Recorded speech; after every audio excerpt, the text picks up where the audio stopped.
Well, hello and welcome. This is Vinny from DNA Bits. Hope you're all okay. Yeah, lockdown is continuing, as I'm sure you're all aware. So, what I thought I'd do is I would share some of my fishing from before DNA Bits. So, this is a slideshow that I did for a carp study group. I think this went out in 2009. Yeah, it says on the slide. Yeah, so it went out in 2009. So some of you may have seen my vlog series, or you follow the DNA page and see what I've been getting up to over the last pretty much decade. But this is my fishing before I joined DNA. So most of this is northern stuff, so this might have some interest to you. If you're a northern angler, you may well have been to some of these lakes or going to some of these lakes. Or if you're not from the north and you're a bit bored and you want to have a listen. Guys, there's quite a lot of slides in this, and this took an hour and a half when I actually did it on the night. So I'm gonna condense it a bit, but I'll try and put some tactic stuff in there if I can remember. This is a long time ago, this stuff, so we'll crack on, and I hope you enjoy it.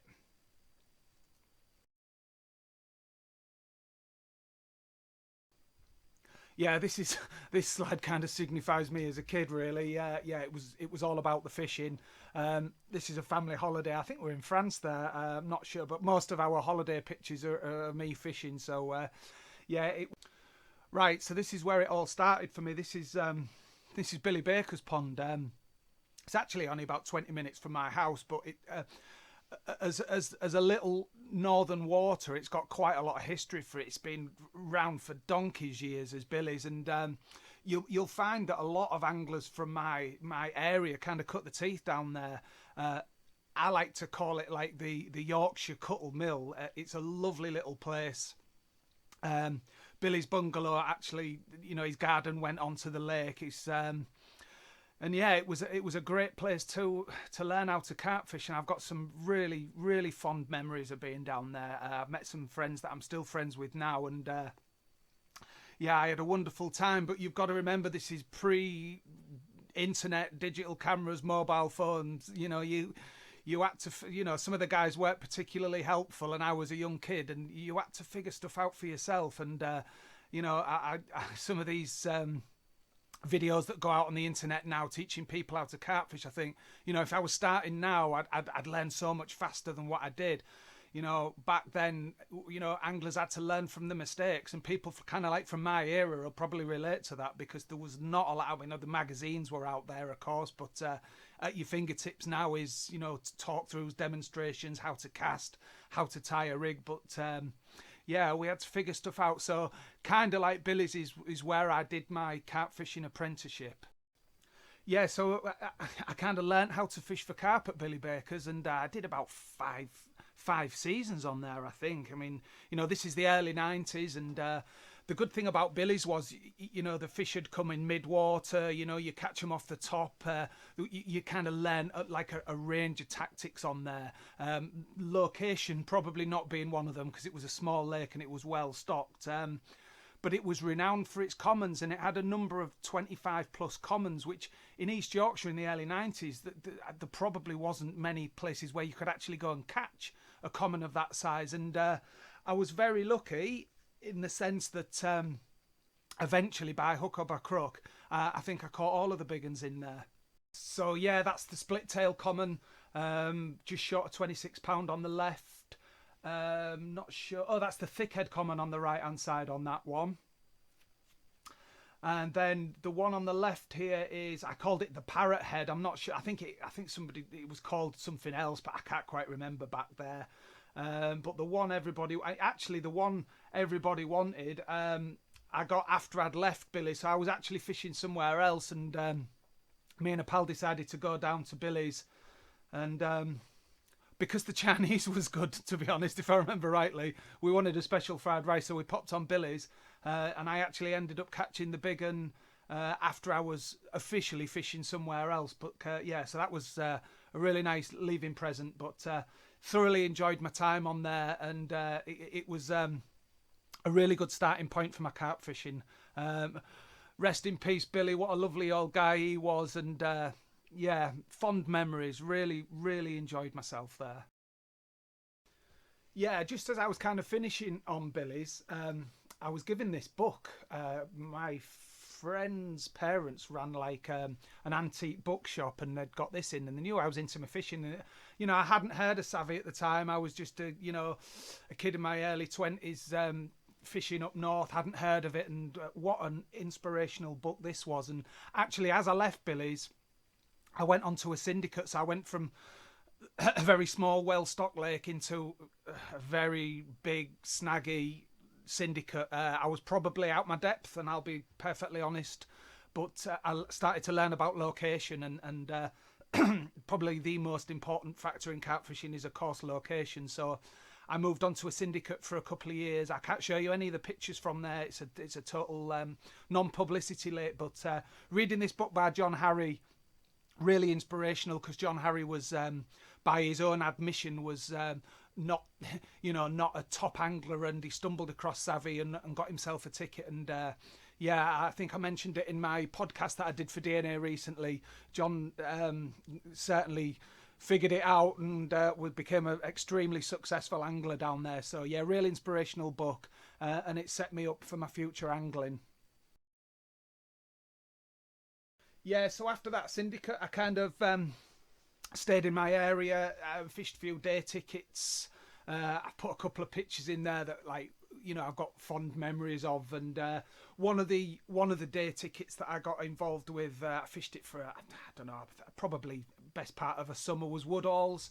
Again, not far from my house, a small lake, had some nice fish in it. I'm not sure what's in it now, but had some nice fish in it.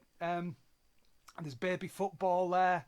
That was one of the ones that I wanted to catch, and this one, this was a 24. I'm not sure what this one was called. This was a 24 pounder, and I actually hooked the big one off the top. Long story short, it fed slightly different to the other fish in there. When it was feeding off the top, it kind of stuck its head out and had a good look. It was 28, 29 pound, that fish. I really wanted to catch it, and I fine-tuned my surface fishing setup. I made a few alterations, and I thought, yeah, I'm going to have it. And eventually, one afternoon, I hooked it. And it was busy. It was a Saturday afternoon, and the entire lake came into me swim because the bow wave it created as it picked my bait up. And there was like one bush in the lake that had an overhanging snag, and yeah, you guessed it, it snapped my hook link in that snag. So there's, I don't know, about 10 people in my swim, and my stalking rod landed in the allotments behind the lake. So people just like dispersed because they didn't know what I knew. I knew that was the big one because I'd been watching it for so long. But yeah, you can't win them all. So next on the list is Rakers. Yeah, up near York, lovely little place. It's been on the go for, must be getting on for 20 years, I'm guessing now, Rakers. I fished it in the very, very early years. As you can see by that picture, there's not a lot of tree growth around there. Predominantly, I fished it in the winter. I had a really good winter form. In particular, swim 12. I'm not sure if it's still the case, but if you could get in swim 12 and fish it right, you know, small baits, little tiny baits, corn and maggots was the trick I used to use on there. We'll go on to that a little bit in a minute, but yeah, that was the swim, and I had a mega hit off there. I think I had 520s in a 24-hour session, 7 fish, 520s. Yeah, I had a really successful hit on there.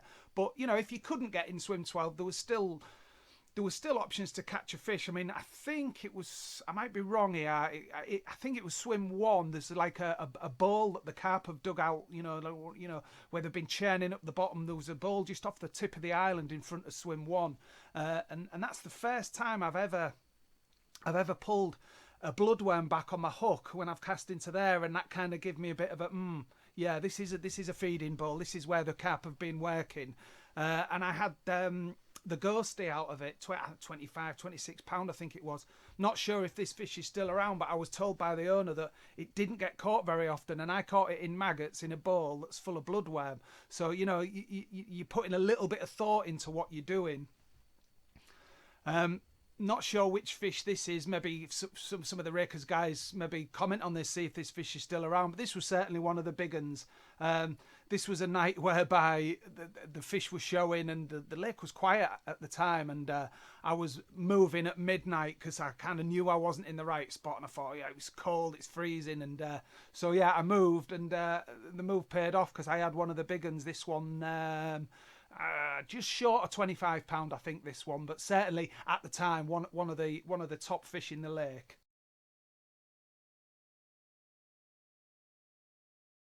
Right, so prior to Facebook, carp anglers kind of communicated through forums, and I was a member of the Northern Carp Fishing Forum. We had a bit of banter on there, and some of you may well remember that. They organised a social one year. I don't know what year this was, but I'd never fished outside of Hull. I only fished my local lakes, and they decided to go down to Sandust.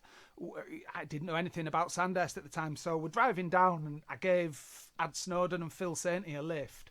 I think we broke down on the way back, which wasn't good anyway. So Adam's saying there's 60/30s in the lake, and I'm like, you're winding me up. He said, no, Vin, seriously, there's 60/30s in the... And I didn't know that lakes existed in the UK that kind of had that stock. Kind of like cocooned in what I was doing. There was a scattering of 30s across my area.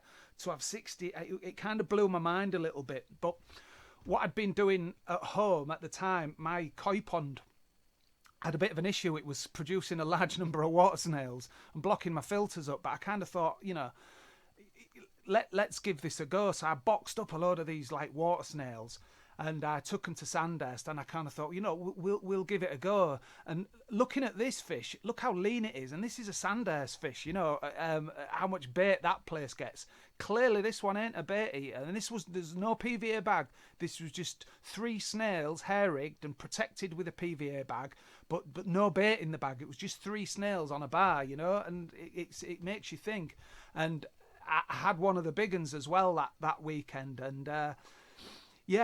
If I remember rightly, it produced maybe 6 fish across the whole weekend for a full lake. So obviously the pressure was wrong; it just weren't fishing. But to catch them on the snails, food for thought. Sometimes doing something just a little bit outside of the box can get you a result. Okay, so moving on to my favourite season, which is winter fishing.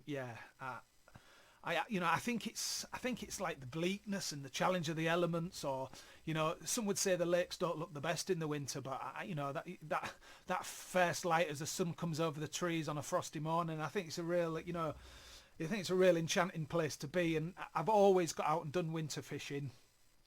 In the early years, I would kind of find smaller, well-stocked lakes. The internet was quite rife with, carp fishing forums and carp fishing posts, so you could keep an eye on what was going on. So I kind of looked at where I was going and maybe stayed away from the bigger, more difficult lakes. But certainly my favourite period is winter fishing. In terms of bait, certainly in the early years, maggots was my number one choice. It was getting a reputation for being pretty successful, so naturally I followed suit. I used to buy the mixed maggots though, so I'd get the bronzes, the yellows, the reds, and the whites, real colourful mix. A little bit of corn in the mix because I generally use corn on the hook. But that was my certainly for my bottom fishing. That I found that to be the most productive. I trial and errored a few different things, and certainly maggots was the most productive way of getting a bite. Not sure where this one's from, but it's fallen for a yellow corn and maggot combo. Sometimes I'd alternate the colours, so I'd use red corn or different colours. But what I used to do was, and I've seen this rig recently, but I'd used to do this years ago, where I'd just put a single piece of corn on the hook on the hair, and then a bunch of maggots would then become my hair stop. And one of the big changes that we've seen in certainly in winter carp fishing is the temperatures that we get now. You know what I mean? I remember back in the early years, they would be frozen. The lakes would be frozen for a good month each year, but we don't see that now. It doesn't happen. Global warming, whatever it is, and it's certainly affected carp fishing. I fish boilie through the winter months now. That's possibly down to temperature, and also down to the baits that we've got. Bait companies now are kind of recognising that fish meals aren't really the go-to bait in the winter, and they're producing all-season baits. And you probably know if you've been watching my vlog series, the switch has been doing me, you know, consistent fishing for the last couple of seasons. So I think that's certainly a factor in it. But even back when it was freezing, you know, we still managed to catch a few. One of the most productive periods I had in my winter fishing was actually, it was back at Billy's. Hadn't fished there for a good few years, and we decided to do a winter on it. It was known as the graveyard in the winter. It certainly didn't do many winter bites. And at that time, I had a friend who was from further down the south, and he was telling me that some of the guys had started using suspending a bait in the water, you know, a pop-up, and I was like, interesting. Didn't really think much into it, if I'm honest. But we had a go with it, and I had probably the most successful winter I've ever had. Baker's is deep, so I was fishing zigs about 14 to 16 foot, something like that. And at the time, the pop-ups I was using weren't really, you know, buoyant enough to keep a bait up there. So what I was doing, I was buying fly fishing line, dry fly line, to keep my baits up there. And if I'm honest, I didn't think it was going to work, but I'm pretty open-minded. I'll give anything a go. And yeah, had like I said before, the best winter I've ever had. I had quite a few of the known fishing Bakers. I think I had 30 or 35 bites. That's kind of like a number that's in my head there. Mega successful time. So yeah, that's probably my most successful winter period. I stumbled across another venue that gave me a couple of mega winters, which was Old Mill Lakes. Yeah, Willow Lake, long before Birch or any of the other lakes, long before Chris even had a house. He was living out of a caravan, and I'd been told that this place was doing a couple of 20s. So I gave him a call and I gave it a go, and yeah, it's quite mad. I had the place to myself pretty much for 2 winters. It just it just wasn't a heard of fishery at the time in its very early stages, and I love this picture. It really signifies I'm stood up on the railway bank looking out onto Willow there. As you can see, it's a bleak morning, but I was catching, and by God was I catching. I put quite a lot of fish in here, and purely because a lot of the fish that I caught are now the cream of Old Mill Lakes. Don't quote me on any of these. I think these are right. I think the Sergeant's there. I think Shoulders and 3 scale there. Certainly Scars in there. The Tin Opener. There's another one. So yeah, I kind of put all these fish in, so so people who are fishing Old Mill now can see them when they were low to mid 20s. One of the ones I caught, from Old Mill was Mitre Delta. Sadly, that fish, well, I caught it a little bit later, much bigger, but sadly that fish didn't make it. But yeah, some of the cream of Old Mill Lakes, I had the pleasure of the lake to myself, and yeah, I had really successful period on there. I enjoyed it up there, and I've kind of watched Old Mill grow. We're good friends with Chris. He's been really, really helpful with my fishery up at Stables. He's helped us out on a number of occasions. So I got a lot of time for Chris, and what he's created there is something fabulous. I kind of kick myself because not due to COVID, I was supposed to be filming up there at Easter. I was going to do a promotional film for Chris for his new lake for Alder, and sadly we couldn't go up and do it. I was really looking forward to doing that and seeing him, but let's hope that once we've got rid of this crazy virus, we can rearrange that and I can go up and spend some time up there. But yeah, love my time on Old Mill. So with regards to fishing in France, it was the late 90s when I first started out, and yeah, I've got some absolutely awesome memories of fishing in France. And I think my first trip was a place called Morpere. Yeah, very, very green anglers in terms of French fishing, but I didn't change a lot of what I was doing. Morpere, I'm not sure if it's still a fishery now. I just remember it being a long lake and swims down one side with a dam wall at one end, and a very small swim called the Pads up at the top end. And yeah, I kind of like I say, I didn't really change what I was doing, and I eventually started catching a few, and I'd never fished for £40 fish at that stage. Certainly not in the UK. And I had one of the big ones eventually, just purely just through catching regularly. You know, I was getting 1 or 2 bites every night, and I had a big one, and I think it was upper 30. I don't think I quite caught a 40 on that trip, but I had an upper 30, and that absolutely set my French buzz alight, and it's something I've continued to do ever since.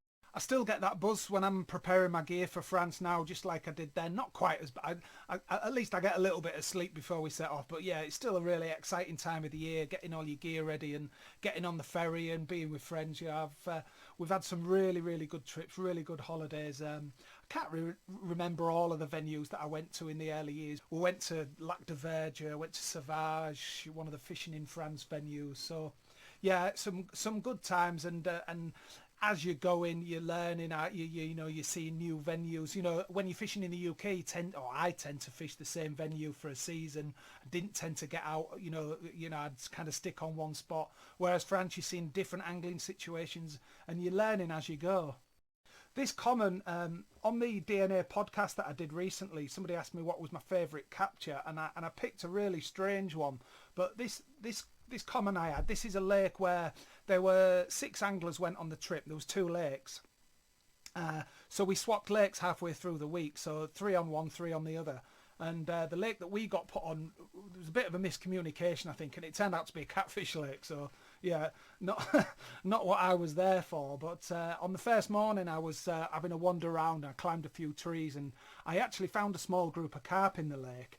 And I said to the guys, I said, "There's a 30-pound common in here," and so I kind of set out on a quest. It was my quest to catch that fish, and I don't think I slept.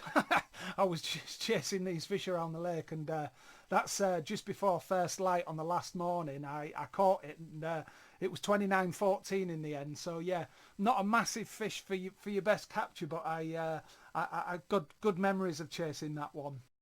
One of the toughest venues I fished in that French venues that I fished in that period was the Great Lake on the Goncourt complex. Yeah, tough fishing, and I had to take my first week blank, which I've only done it once. It was 36 degrees, and yeah, not my best weeks fishing. It was a tough lake, and they just weren't having it. We found them, but I tried everything. I just couldn't get a bite. I was hair rigging snails that I'd found in the margins and pulling out all the stops, but it didn't happen for me that week. But the second week I got into a few. I only fished it twice, and I never had any of the big ones, but there was some lovely fish in there, and a venue whereby it tests you as a carp angler, and you had to be smart. You had to think about what you were doing, and I learnt a lot more fishing a tough lake like that than what I would have done, had I gone to a Runswater and caught 30 fish, which I'd already done previous. So yeah, I enjoyed the Great Lake, and certainly enjoyed the challenge too. You probably noticed I have a vast and varied headwear collection, which I regularly got ribbed about, but yeah, it was all good fun along the way. Here's Uncle Clive being a carp god on the left. I'm not sure where I think that might be Boleyn actually, but being a carp god on the left, like he tells us he is, and on the right being a dobber. He bought some big, I think they were lupinis, these orange like a large sweet corn thing, and yeah, we had a bit of a laugh one afternoon when he knocked them all over the floor. But yeah, good times, thoroughly enjoyed it. So last France bit is going to be Gigantica. This was 2008, I believe. Danny had just bought the lake, previously called Lac St Christophe, and this was before Danny had made the changes that he has done on it. I went with Clive. We just did a 4-nighter in November. Danny was there, Tom was there, a couple of others. Matt Hope, a friend of mine from Hull, came down, and yeah, I had one. I had a fish called Cluster, and this was my first ever 50-pounder, so this was £52. I've not been back to Gigant. I've been on the road lake since then. I had a real good week on the road lake, but I've not been on the main lake, and but I do keep an eye on it, and I don't think this one gets caught very often. I'm not sure what it weighs now, but yeah, there it is at 52, and yeah, big landmark fish for me, that one.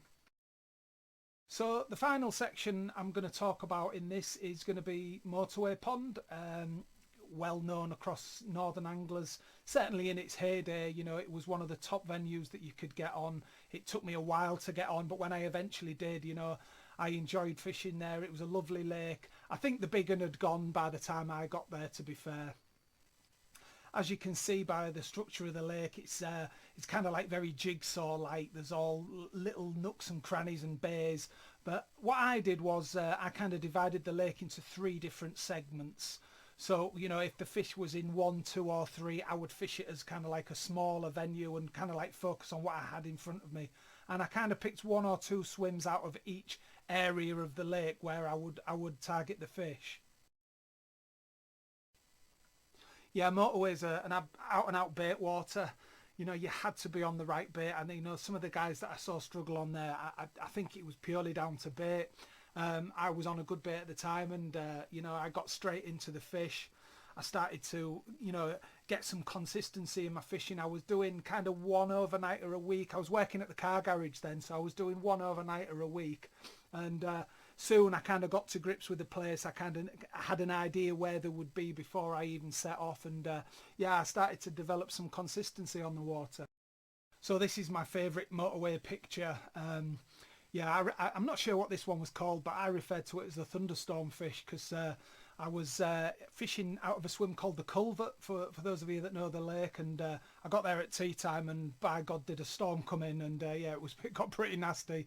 But I had a bite just after the storm as it had calmed down, and yeah, I remember catching this one. Lovely fish.